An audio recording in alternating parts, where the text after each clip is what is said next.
excited for this episode because you guys could have been anywhere. You already know that. But this person that we are about to interview right here is a digital creator. She's a boss. She's killing the Instagram game, has her own business, and absolutely crushing it. You heard the intro already.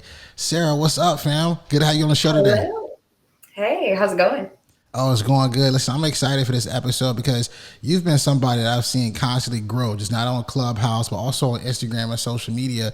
But a lot of our audience right now, they're hitting that Google button, right? They're trying to find out more about you. They're going through the show notes.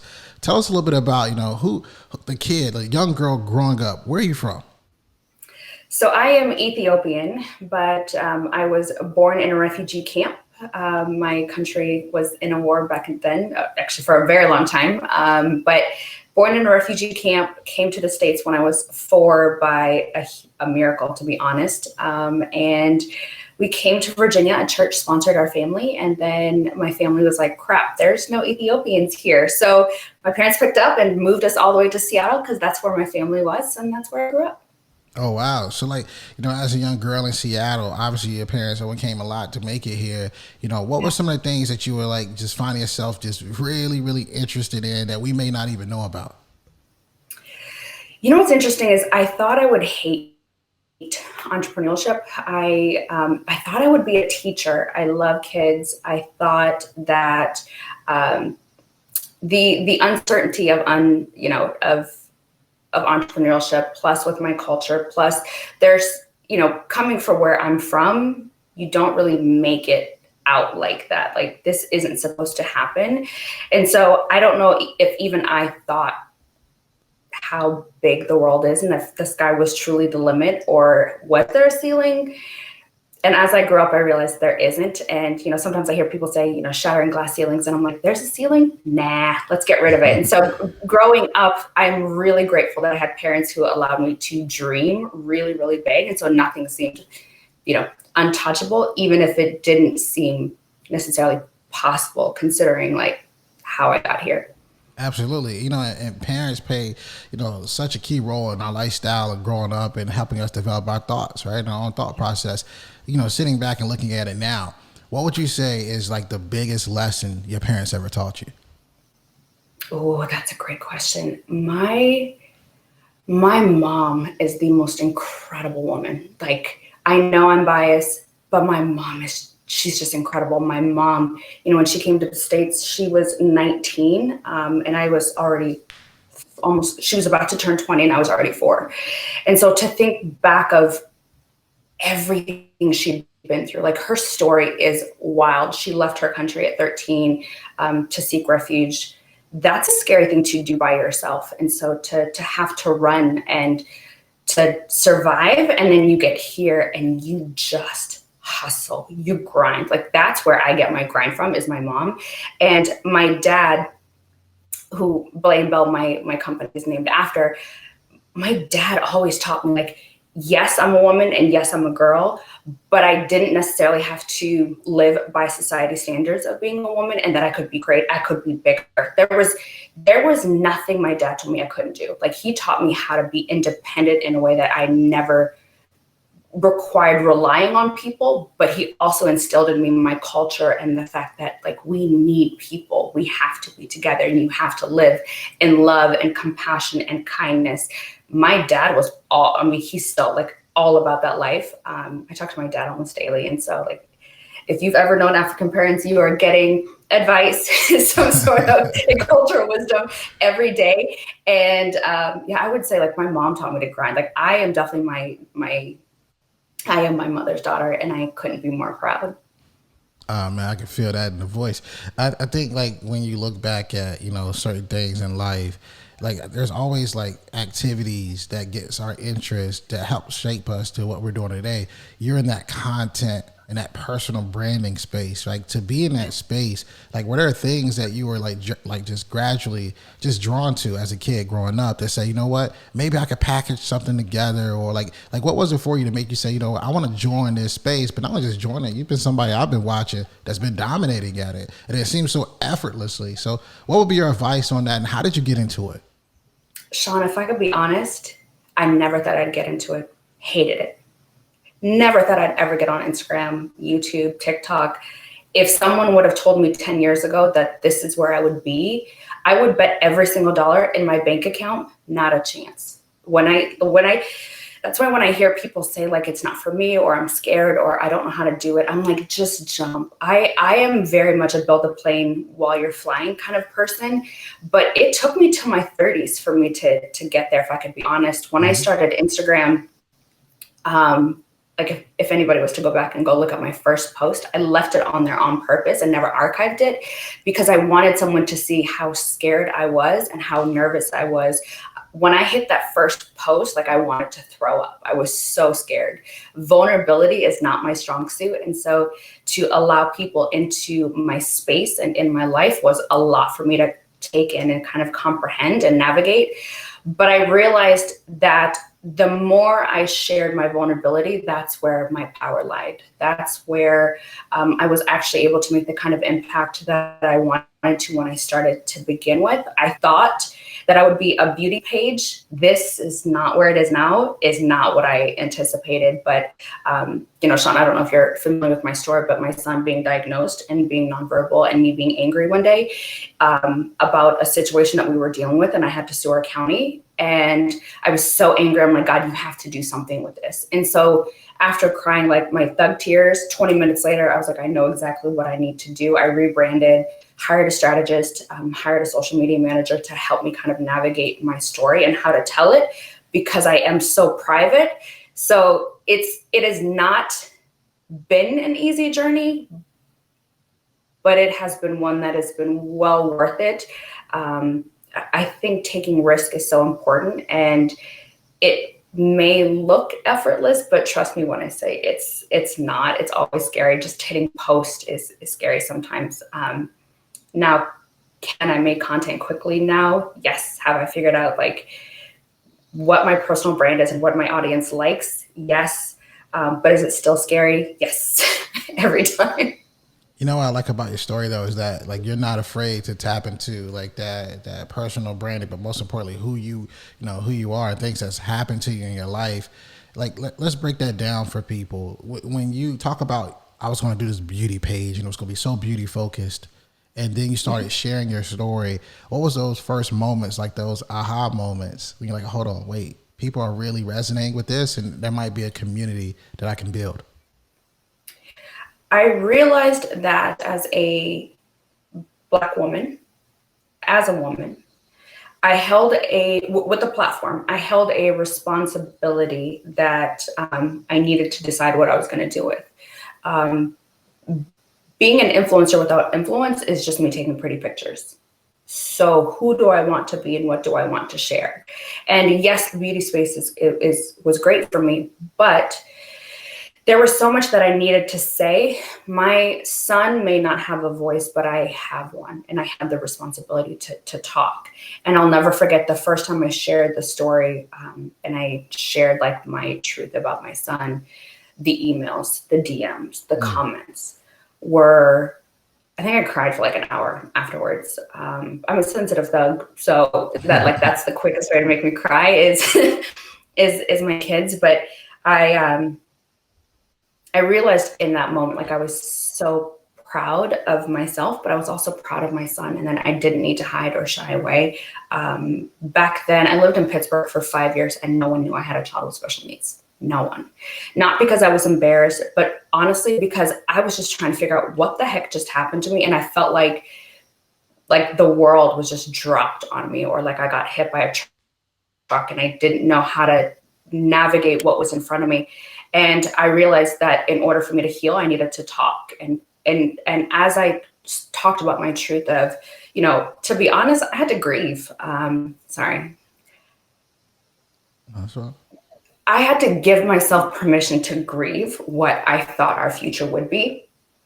And giving myself permission to not be okay. I realized when I told that story was when I got like moms and dads who reached out and said, oh my gosh, I felt guilty because I was taking care of myself, or I felt guilty because, I'm sad, or like I'm not okay today. So to be able to have those conversations was honestly really healing for me, because I realized I wasn't alone. Like parenting, I mean, you have kids. Parenting is already a very difficult journey. Like there's manuals and there's books. Facts. But every child is different. None of us actually know what the heck we're doing. I figured if my kids don't need therapy by the time they turn 18, like I've done my job. It's hard. Parenting is really, really hard. And then you add all these extra elements. Yeah. It was heartbreaking. Like there was nothing that, and still to this day, there's nothing I would do to trade places with my son. But at the same time, I know that I would be telling God that my son was a mistake or that the situation was a mistake, when in all reality, I never had a why me moment because I knew that I was built for it. But it was, how do I talk about it in a way that's not woe is me, but still encouraging and make people feel like they are seen. And if they're not in that situation, then at least I can advocate or bring awareness to someone who doesn't have children with special needs. But if you just happen to run across someone or hear something, or a child that's stemming, or a kid that's nonverbal, then you become more aware. And so if I can do that, then I feel like I've been successful. Absolutely. Yeah, I appreciate you for saying that. You know what I like so much about podcasting and doing these interviews, and I don't come at this scripted. I don't have a whole bunch of questions written down. I always like these organic, natural conversations that we're having right now. You know, I asked you earlier about like what's the biggest thing, or like what's the best thing your parents ever taught you. I want to unlock something for our listener right now, because we also have a lot of moms that listen to the show. They're trying to level up. Like, what has being a mom and an entrepreneur at the same time, balancing those two things, what has that taught you? One, balance isn't real. Forgiving yourself is necessary. Being disciplined is necessary. A lot of times we talk about being disciplined in our work, but it also requires discipline at home and discipline with my calendar, because I'm also a workaholic. So I had to learn how to forgive myself when I am an exceptional CEO. I'm not a really good mom. And the days when I'm a great mom, I'm probably not the best CEO, and that's okay. The reality is kids are amazing. Like I am a very, not just present parent, but a very active parent in my kids' day to day. I homeschool my kids every single day. And we do therapy at home still, because we're still virtual. So, you know, navigating what my calendar looks like every single day requires planning and requires me to be very disciplined with my time. I think sometimes people assume that availability is free time, and it's not at all. And so I am very, like, my calendar is color coordinated for each child, for each job, for each business. But what it's also taught me, being a mom and an entrepreneur, is that I am allowed to be a bad ASS, if you know what I mean. Yeah.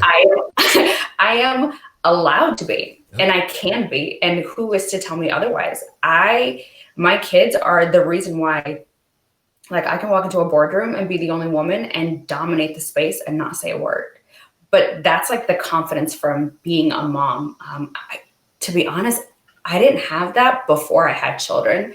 Part of that is also my son being nonverbal forced me to understand people's cues, but also to understand the power in my nonverbal cues, and to, take up space and take a seat at the table, because I owe it to my kids. And so I can be a wolf, and I'm okay with that. I can be gentle, and I'm okay with that. But motherhood has everything that I've learned in motherhood, I have applied to my business and as an entrepreneur. I think as I was actually just talking to a friend about, sometimes we ignore our intuitions as women because we think that it makes us soft or weak. And I realized that motherhood taught me that my intuition is my greatest asset. My intuition is how I invest. My intuition is how I make moves in my business. If my intuition tells me no, I just don't do it. If I see a business opportunity and it's a great one for me to invest in, but my spirit says no, guess what? I don't do it. And that's been the beauty of intuition. It's kind of like that, mother's intuition. I apply the same thing to my business. I like it. We had a lot of people on the show. I don't think no one ever broke it down like that, right? Like, being a mom gives you that confidence. Like, if I'm dealing with this at the house, I can deal with you right now. So I like that a Mm-hmm. lot. I'm pretty sure a lot of our audience is resonating with it. I always want to give tips though. I always want to give tips, tangible things you can walk away with. You've been dominating in that content and branding space. And for those of you who are listening, we're talking about reels with 120,000 views, 75,000 views, like consistently. Like what has been like your key to success using Instagram reels? Plan. I spent at least, if you are not intentionally scrolling, whether that's on TikTok or on Instagram, then you're just wasting time. So I like to call it intentionally scrolling through feed and through the explore page. So I'm in tune with what the trends are, and the ones that are a great fit, I do them. Some that may not be necessarily on brand, like the Busted Challenge, I have learned how to change it and make it on brand for me. I think planning is the key. If I decided right this very second that I was going to make reels, I would be a complete failure. And honestly, if I could be honest, like today, my hair is done, my makeup is done. So I did 4 reels like an hour ago, and I'm going to probably do 5 or 6 more. And now I've got a few weeks worth of content. So it's, strategizing. I know which things are trending. So I would spend an hour at night doing that. And writing them down. And then a really good friend of mine is into commercials and in production. And so you know how like they do their storyboards? So Yeah. I do the same thing with reels. Yes, some things are, you do it spontaneous because the trend is like right this very second and it's hot and it goes in and out quickly. But for me, I love evergreen content. So like the transitions, reels never really go out of style, and I can always change the song. So I will typically like select my outfits. I know which song it's going to. I know exactly what part of my house or where I would be shooting it at if it's not at home. And then, typically if I do like today, I'll do 8 outfits. So that's like 8 pointing videos, 8 dancing videos, 8 transition videos. So in 2 hours, I'm now done for the entire month. So that's how I batch and plan my content, because like I said, I'm a mom. I'm operating 3 businesses. I don't have the time to be making content every single day. So I will typically set aside an hour once a week at night, and then I will spend like 2.5 hours to make reels. Yeah, I like the fact that you're giving people like step by step the game plan. Like hopefully everyone's writing this down right now. But I gotta ask you, because there's so many times, as entrepreneur or somebody, even just being creative, where you hit those ruts. Like what happened for you to say, you know what, I need a strategy and need to plan this out? Like what happened for you to say, you know what, I need to make this happen quicker, so I'm not thinking about, hey, today's Thursday and I need to create content. I need to have my content ready. You know what's wild, Shawn? I was burning out trying to do that. Like that rat race of trying to make content. Then I'm tired, and then I'm hot. And then I'm like, okay, I don't know what song to use. I don't know what trend to use. I don't really know what I want to say. Led me to burnout. I was overworking without being productive, which was not good for me at all. And I kept crashing every like couple of months. And so I realized that I needed to be smarter about what I wanted to say. And because I am a lifestyle brand, like lifestyle is one of the most difficult niches to have, because there's so many elements. But if you can't tie the elements together, it doesn't make sense. And so then your audience is like, okay, who the heck are you? What do you do? What can you teach me? Are you entertaining me? Like, what is happening here? And so for my brand, I know that there needs to be the food element. I know that there needs to be the transition elements, because my audience loves it. Like that's the one thing I know for sure will work every time. So when you're building your audience, or when you're creating content, I know what 2 or 3 things are going to knock it out of the park every time. And so for me, like the transitions is one of that. Food does well. And so I will try to throw in at least one food element, because some of the content that I create for brands is within the food space. And then fitness is a huge part of my life. When I was 23, I had a heart attack. So the fitness part is my lifestyle part, and food is important, obviously, because it also ties to fitness and to Belay and Bell. And so I throw in some fitness in there as well. That's also something that I know does really well, especially among women. So it's understanding my audience. I know exactly what they like. So that's the kind of content that I create, but each element has its space on a 7-day calendar. But that's why batching is so important. If I can be honest, I was gone for the past 3 weeks traveling for work, now that outside is a little bit opened, and nobody noticed that I did not make in real-time content at all. And I posted every day for the past 3 weeks. Wow. But because I had batched it and prepped it, nobody noticed. It's crazy because the real gem that you gave everybody really is understanding your analytics, understanding what's really working, and continuing to just dial in on that. It's not always about creating all these new things, wondering what's going to work. It's really like, hey, this is what they like, this is what I'm gonna keep giving them. And I notice it with my social media, I can put a quote out right now and it just go crazy. So that's the type of content I'm just keep feeding. So love that insight. Let's talk a little bit about lifestyle though, right? Sure. One of the things on your page that I obviously, it's like mouth watering. You're gonna get hungry. You're gonna start wondering what the spices are like. Let's talk about your food business that you're in, Belay, right? Belay and Bell. Let's break that down. Yeah. What gave you the interest to say, you know what, I should be in this space? So, see, what had happened was this was something I had manifested for probably 3 or 4 years, but I did not have the time to make or time to get into. And then COVID happened. Well, now I have nothing but time on my hands. And so even before I launched, I started probably in about April of 2020 when I realized I wanted to do it. And then August, I was like, what else do I have to do? And what do I have to lose? And if it works, great. And if it doesn't, at least I tried. So I started working on content back in August. The name, I did the business legal part first before I launched. So folks, if you're launching a brand, please do not skip the legal part. Do not skip the trademark, the LLC. So all of that was in place before I launched. But the story behind it is they're family recipes. They are all like, none of it is white labeled. No offense if you do white label. It's just something I don't do. And so when even thinking about the name, it's what does legacy mean to me? And the legacy just kept going over and over. And who am I and who do I want people to see or feel or experience when they receive the box at their home? And the reality is my father, like my dad, that Belay is his name. And so it made sense for me as someone who didn't have sisters. I only have sisters, I don't have brothers. And so this was like my ode to my dad to continue that legacy and his name.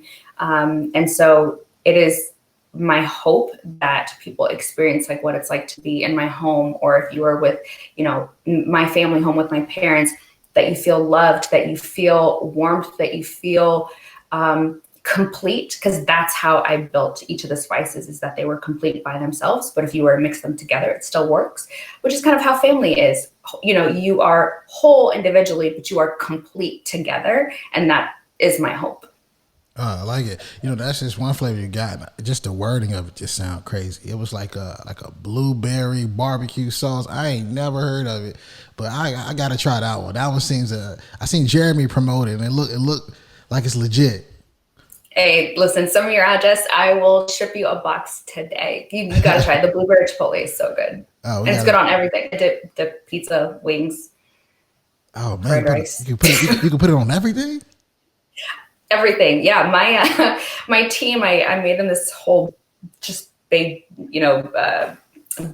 banquet of food, and just as a thank you to them. And before I knew it, I looked over and they're like dipping pizza in the blueberry chipotle, and they're dipping the wings, and they're dipping the cheese sticks. And I'm like, what is happening? That's not really how I intended it for it to be used, but it's actually delicious. It works. That's how you find out like new flavors, new everything. I think it's just being bold enough. I saw it. I was like, that's a bold flavor, like that. Like that, just that audacity, but it also plays in a part to like you and as a whole, right? All the moves you're making in life, all the things that you overcame, like they're just bold moves. For someone right now that's been listening to this episode, that's trying to figure out, okay, you got Sara sitting here right now. I need a tip that's going to help me with my branding and my social media. What would be, just share, a couple, maybe 3 minimum tips that you would give someone right now who is starting brand new with their branding and social media? The first one would definitely be bold. be so bold, be so courageous, be confident, which is easier said than done. But also the second thing, and we talk about it all the time, is your why and your authenticity, I would say, is the two things. But that's cool, but what does that mean, and how is that tangible and measurable? And the reality is, like, what do you have to say? What knowledge do you have? I think we assume that we need to be experts at something, and you need to be at a level 8 in order, or a 10 for you to teach something.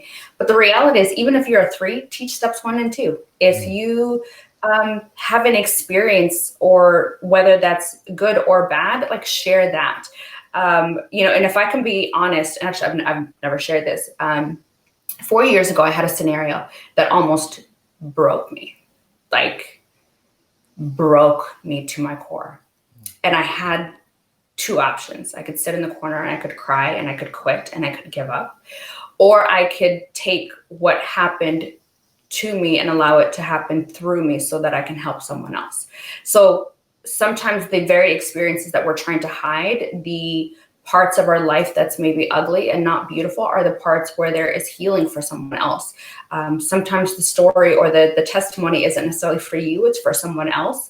So I think when we understand that the power of actual influence, to do something, to get people to move, if you have something to share, that you would be doing somebody a disservice by not sharing what you know. You're doing someone a disservice by not allowing someone to heal from possibly something that they're currently dealing with, or have been dealing with, or have been scared to deal with. And the other thing I would say is, as scary as creating content can be, and as daunting as it can be, plan it out in a way that you can be proud of. Like, show your best foot forward. How do you want to show up in the world, and how do you want to be remembered in the world? What possibilities could there be if you just start? I'm telling you, Shawn, when I started, no one could tell me that I would be talking. I swore I would never do a live. I had never done a podcast interview. I had never spoken in front of a camera. I never even wanted to be in front of it. My social media manager, God bless her, she's still with me to this day. Her and I got into it because she's like, Sarah, you need to do videos. You need to talk, and people need to get to know you because they don't trust you. She told me they don't trust you because they don't know you. When I asked her, how come I'm not growing? And that would be like the third tip. You have to talk. You have to show up. You have to really stand firm in who you are, even when it's not perfect, and be imperfectly perfect in your space, but allow people to know you so that they can trust you. Because if they don't trust you, they don't follow. If they don't trust you, they don't show up. If they don't trust you, they don't buy from you, or they don't listen to your podcast. Shawn, you've done a phenomenal job where your audience and even my audience knows that if I share Shawn, we know the podcast is going to be fire every time. There's no question about that. There is no doubt on whether, are you going to be consistent this week? Are you going to show up this week? When people know that, and that trust is built, the audience will come. It takes time, but it will come. And sometimes too, like, don't rush the process. Like, slow down. Facts. It's okay. Like, virality isn't necessarily a good thing. I have gone viral and it was a great thing, and I've gone viral and it wasn't a good thing, and it brought me all the wrong audience, and I didn't see it coming. Now, can you go back and reel it back in? Yes. But I would say, like, be consistent, show up, be at your best, but you don't have to be perfect. Like, perfection isn't profitable. So just show up. Facts. Listen, that's a good segue, because what I want to ask you now is a question that we've asked everybody that's ever hopped on this podcast. Whether you graduated college, you got the degree, or perhaps you dropped out, didn't get anything at all, and you never walked across that stage, and you're asking yourself the question of the podcast: school's over, now what? What advice would Sarah give? Oh, don't be afraid of taking a risk. Jump. I wish I had taken more risks earlier. I wish I had given myself the opportunity to fail more. Quick story for you. When I was younger, my dad used to ask me every single day, what did you fail at today? And it used to make me so mad because I am a Capricorn. I am an Me too. overachiever. I am Ethiopian. Like, I don't do failure. I show up at 1,000% or nothing. And it used to make me mad. And I realized as I got older, and especially into my 30s, I realized that what he was asking me wasn't necessarily what did I fail at today, but what risk did I take today that gave myself an opportunity to either fail or be successful? But I needed to choose every single day to do something. And I wish I would have done that sooner. So if school was to end today, whether you walk across that stage or not, like, ask yourself every day, did I give myself an opportunity to fail today? Take a risk, and don't be afraid of it. Like, it's fine.